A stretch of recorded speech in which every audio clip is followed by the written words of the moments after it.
8वें वेतन आयोग का इंतजार कर रहे देश भर के 1 करोड़ से ज्यादा केंद्रीय कर्मचारी और पेंशन भोगियों के लिए बड़ी अच्छी खबर है। सब कुछ ठीक रहा तो जल्द ही केंद्र सरकार 8वें वेतन आयोग की मंजूरी के बाद अब आयोग के गठन को भी मंजूरी दे सकती है। केंद्र सरकार ने इस साल की शुरुआत में 8वें वेतन आयोग को हरी झंडी दे दी थी, जो केंद्रीय कर्मचारी और पेंशनर्स के लिए एक बड़ा बदलाव लाने वाला है। ये नया वेतन आयोग न केवल वेतन और पेंशन की संरचना में सुधार करेगा, बल्कि लाखों कर्मचारियों और पेंशन भोगियों की जिंदगी को और भी बेहतर बनाने में मदद करेगा। सरकार ने संकेत दिए हैं कि 8वें वेतन आयोग यानी 8th पे कमीशन का गठन जल्द ही किया जाएगा और इसे जनवरी 2026 तक लागू करने की योजना है। इस दिशा में वित्त मंत्रालय, राज्य सरकारों और अन्य संबंधित विभागों से विचार विमर्श की प्रक्रिया शुरू हो चुकी है। 8वें वेतन आयोग के गठन को लेकर वित्त राज्य मंत्री पंकज चौधरी के मुताबिक 8वें वेतन आयोग को लेकर राज्य सरकारों, वित्त मंत्रालय और संबंधित विभागों से परामर्श की प्रक्रिया चल रही है और जल्द ही इसे लागू कर दिया जाएगा। इस नए वेतन आयोग के लागू होने के बाद एक सरकारी कर्मचारी की बेसिक सैलरी, पेंशन और महंगाई भत्ता में बड़ा इजाफा देखने को मिल सकता है। कर्मचारियों के लिए ये बदलाव न केवल वित्तीय राहत लाएगा, बल्कि उनकी जीवन शैली में भी सुधार करेगा। पिछले वेतन आयोग को लागू हुए लगभग 1 दशक हो चुका है।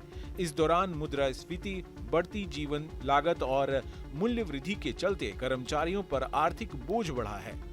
ऐसे में एक नया वेतन आयोग जरूरी हो गया है ताकि वेतन संरचना को मौजूदा हालात के अनुसार अपडेट किया जा सके। सूत्रों से मिल रही जानकारी के मुताबिक 8वें वेतन आयोग के तहत कर्मचारियों, सैलरी और पेंशनर्स में बढ़ोतरी के लिए एक्रोएड फॉर्मूले का इस्तेमाल किया जा रहा है।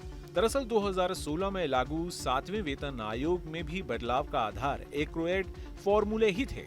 इसमें कर्मचारियों की मूलभूत जरूरतें जैसे भोजन, कपड़ा और मकान की लागत को ध्यान में रखा जाता है।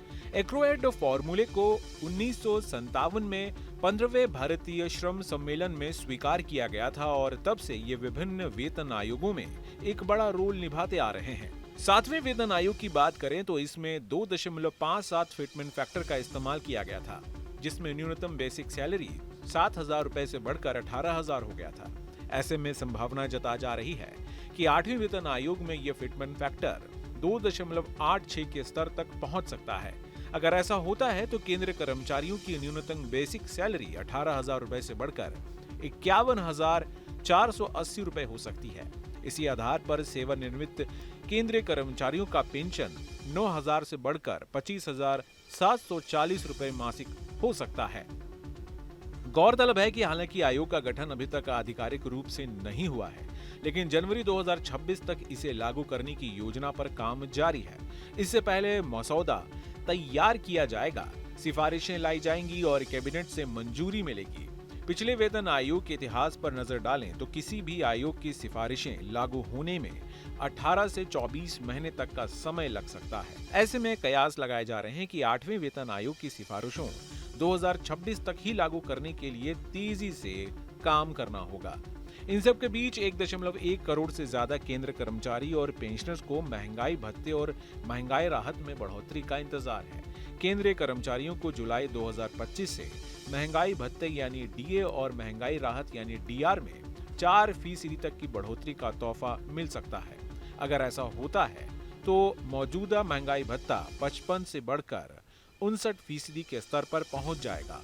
महंगाई भत्ते में यह बढ़ोतरी जुलाई से प्रभावी होगी।